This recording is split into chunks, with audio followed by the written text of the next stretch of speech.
Welcome to Ask the Security Guy. I'm your host, Holly Magnuson. In this pre-recorded episode that we did back in June, you'll notice that I had an issue with my microphone. So to help you out, I've created some closed captioning. So just hit the CC button there in YouTube and you'll be good to go. Hope you enjoy this episode, and remember, you can reach us at iso@apu.edu.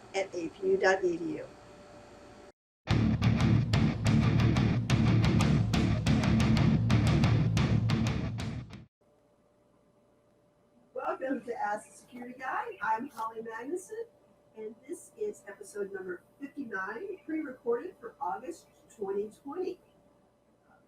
We just now go ahead and bring in Sean, our expert on all things cybersecurity. Good morning, Sean. Good morning. How are you? Doing pretty good. I kind of blew up that intro, but that's okay.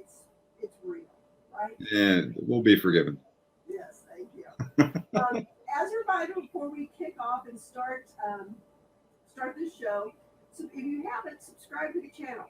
That's going to let you know every time we post a new video or we go live, and you can join us. So take a moment, subscribe, click the little bell, and you'll get a reminder. So anyway, Sean, what are we going to talk about today? Well, I thought we'd revisit ransomware a little bit.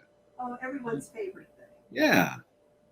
So as a result of COVID-19 and everybody working from home and all this new world that we live in, we've seen a sharp uptick in malware, specifically ransomware. I know everybody's surprised and amazed and shocked that would happen, but the criminals are taking advantage of the circumstances. So this brings back to the conversation the idea of what do we do with ransomware, especially when it hits my home computer.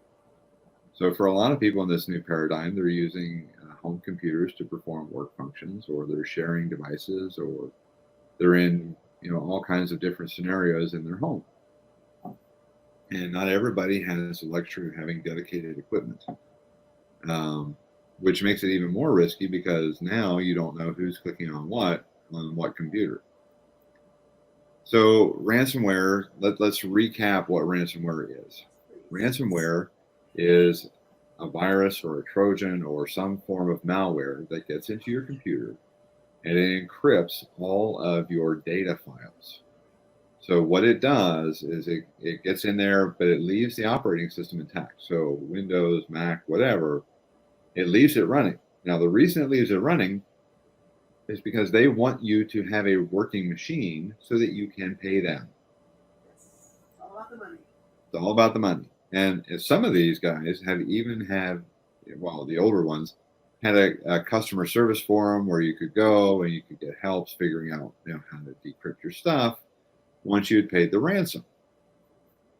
So that it was quite interesting in the early days, and it still is.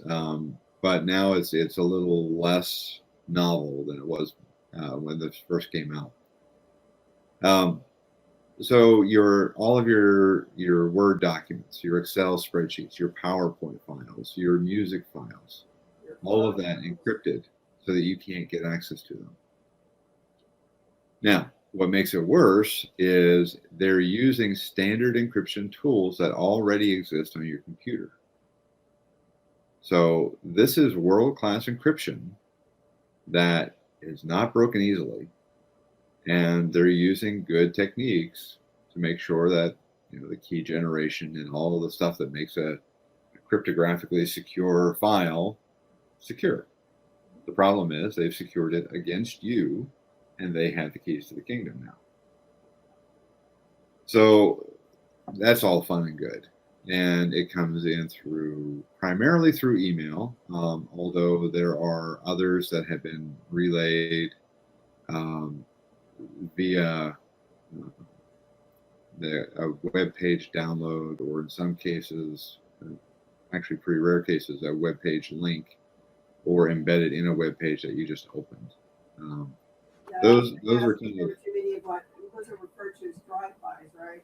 Right. Website, it's Yep, exactly.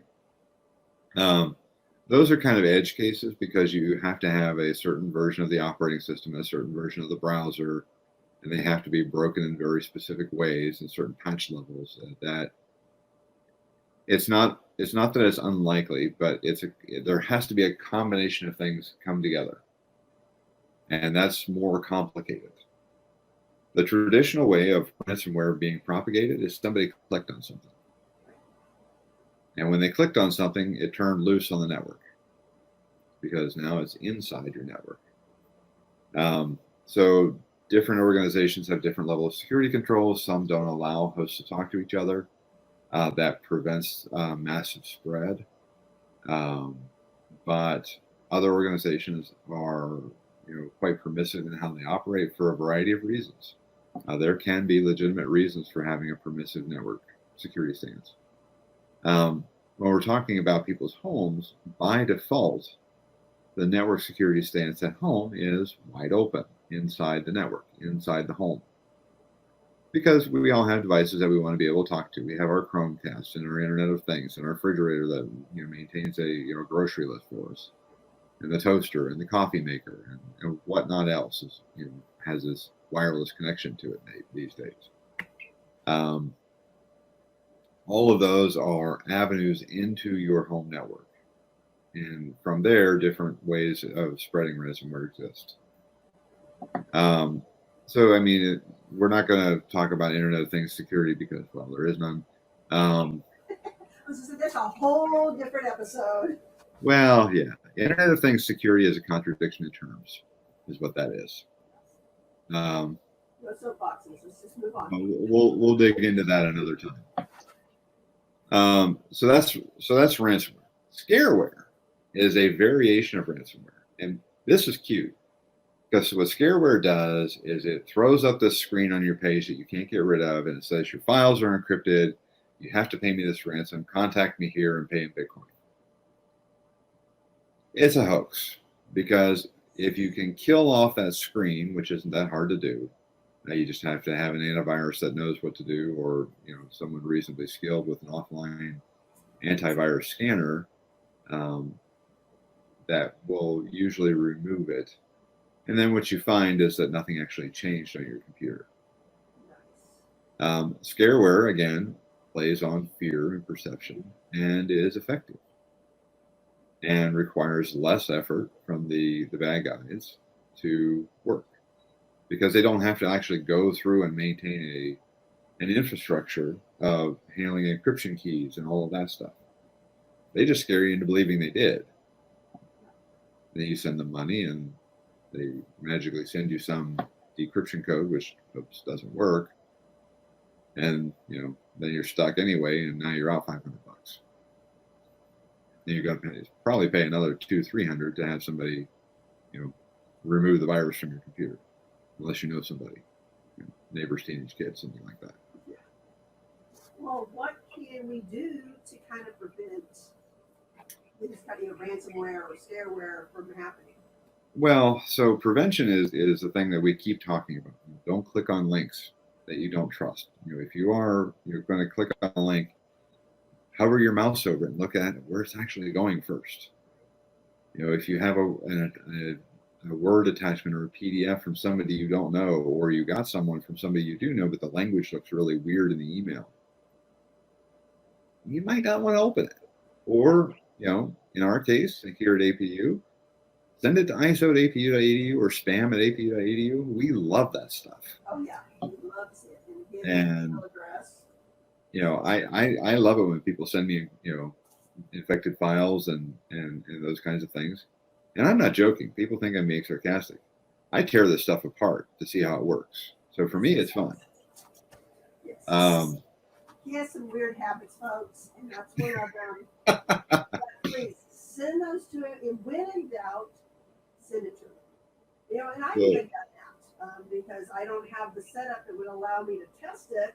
I send it to him. So yeah, please do. Yeah.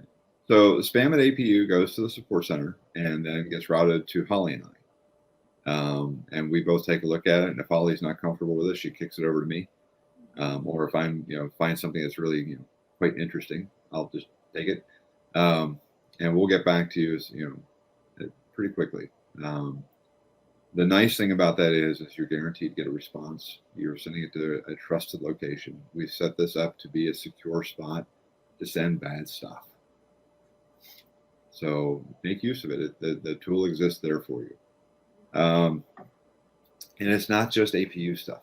If you have stuff in your home email that came through and you'd like us to take a look, we will absolutely do that for you. I know many people at APU have email accounts and all the different free services, and every once in a while there's weird stuff that comes through them as well. Oh yeah. So we're happy to take a look and help out. So we've talked about ransomware, we've talked about ScareWare, we've talked about basic prevention stuff. Make sure your Windows or your Mac is patched.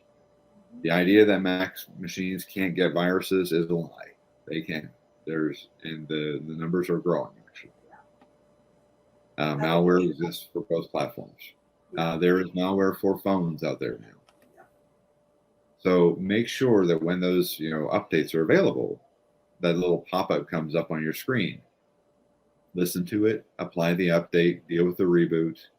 Don't delay it. Everybody wants to push this off, and then 6 months later you get hit with something that was patched 4 months ago. Right. And WannaCry was a prime example of people not patching and getting nailed. Yeah. I mean, it was a simple Windows update and done. Yeah, Windows Update came out, I believe, in March, and WannaCry hit in May.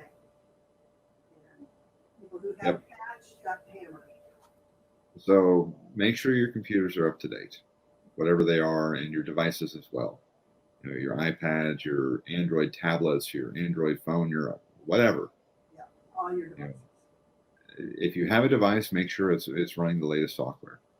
New vulnerabilities are always being found, they're always being exploited, and they're always being patched, unless the device is out of service, in which case it may be really wise to just do a factory reset on it and move on. Yeah, so let's say I get hit with ransomware. What are my options for recovery? So that's where it gets really interesting. And ransomware introduced some language into my vocabulary that I never thought I'd hear myself say out loud. If you don't have a good backup of your data, you are done. Your option is to pay the bad guys or recreate your digital life. That's it. The encryption tools that are used in ransomware are legitimate. They are well done. They do not, you're not going to see somebody say, oh, I can crack that in a week. It's not going to happen that way. Unless you have friends with a supercomputer, this is not going to happen for you. So to your point, Holly, let's say, worst case scenario happened. You clicked on a link, you downloaded a file, you executed it, and poof, the next thing you know, you've got a screen up there that says, hi, we've encrypted all your files. You can get them back for, 1.5 Bitcoin, which currently has a net value of over $1,000. So have fun. Yeah. So when we talk about backups, well, let's switch back for a second. If you are in a position where you have to pay the bad guys, bear in mind, you are dealing with criminals. There are no guarantees. The FBI has had cases where they actually assisted people in paying the ransom. I mean, this is how real this stuff gets. Now they're trying to track the money and find out who the perpetrators are so they can arrest them.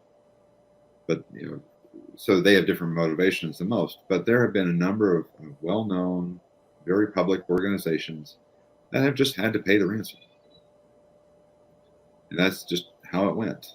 And you have no guarantees that if you pay the ransom, you will actually get your stuff back. So bear in mind, I mean, you may pay the ransom and there's no guarantees you'll get your stuff. The other thing to consider too is your antivirus may have broken the ability for the decryption key to work. So, I mean, this just gets worse and worse, right? Yeah, thanks. This is, really heartwarming, right here. So you just went out and paid, $1,000 to get the decryption key, only to find out that the antivirus that you paid for deleted the decryption program that the virus used. And you can't reinfect yourself because now it's catching it. And if you do reinfect yourself, it re-encrypts the files. Don't click on links, folks. So this goes downhill really fast. Very fast. So the only viable option you have, I mean, there's antivirus, there's anti-malware, there's a new variation of a kind of antivirus called whitelisting. And we won't get into the applications because it's still very new right now. But the premise behind it is a whitelisting tool looks at your computer in a good state, and it says, okay, I see all these things running. This is normal. Then if something else tries to run, it puts a fence around it and it asks you, is this okay to run? Nice. Because this isn't normal. This doesn't match the profile of you.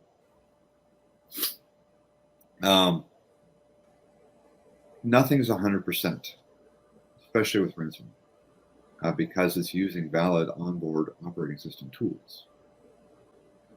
So the best prevention for ransomware is you, honestly.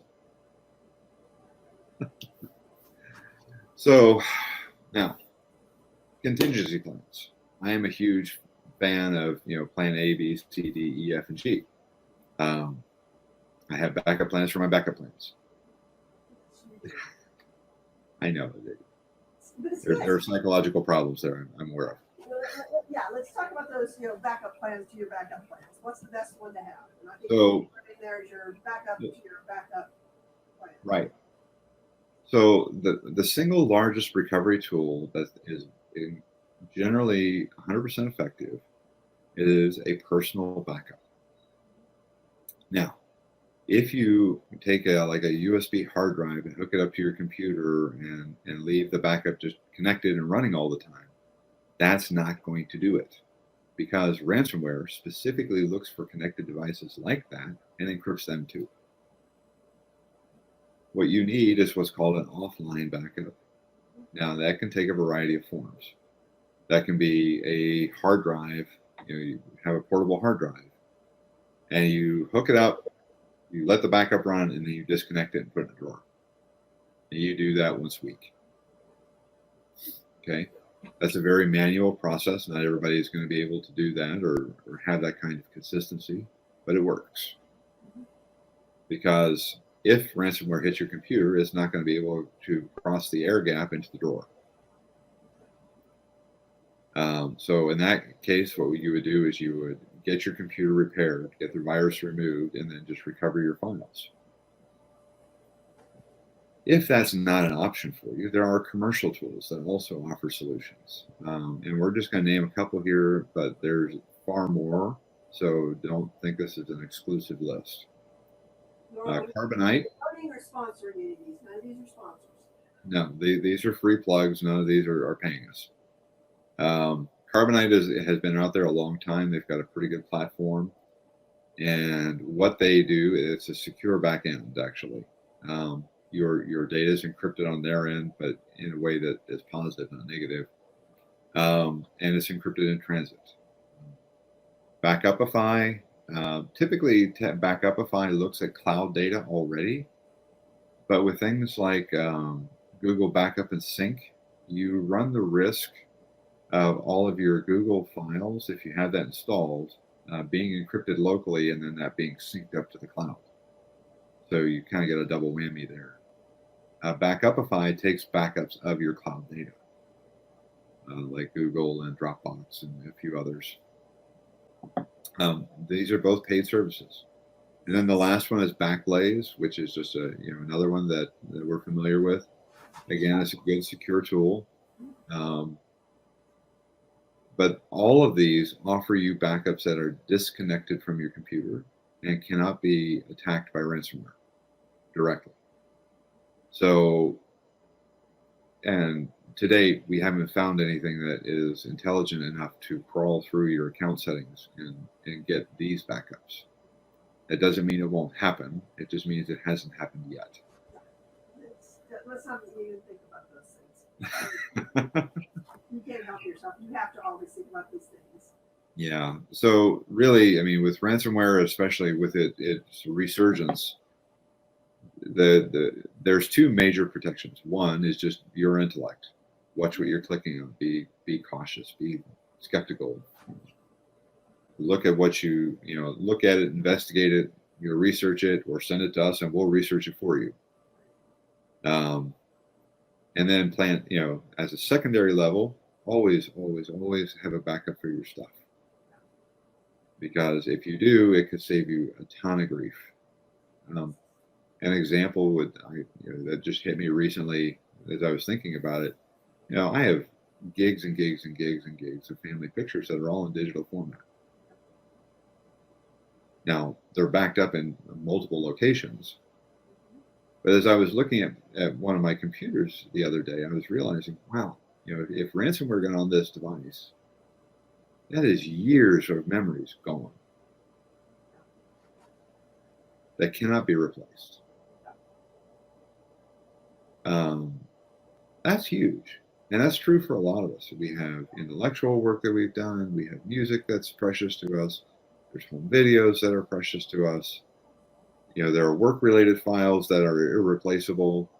There's all kinds of things that can be hit by ransomware. So, simple practices like verification and having a backup plan, having a backup, are really good steps that you can take that are quite simple and don't cost a lot of money. So that's my 2 cents on ransomware and ScareWare. And that's a good reminder for us. Backup Blaze is the one I happen to use, and it just automatically runs, and it's backing up what is most important to me, which is my photos.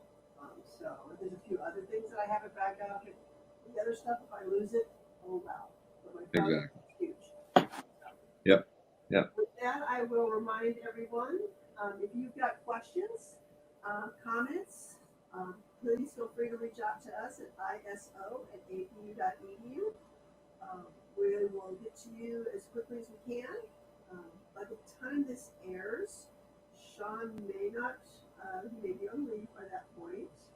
So it may be a little slower for him to respond. If it's a tough question, I'm not going to yell. I'll turn it over to him. But it's exciting times, and we want you to stay safe, though. So again, if you have any questions, please feel free to reach out to us. 30 seconds, Sean. Any final thought? That's it. All right, sounds good. Stay safe and don't click on stuff. Don't click on stuff. Have a great day. All right.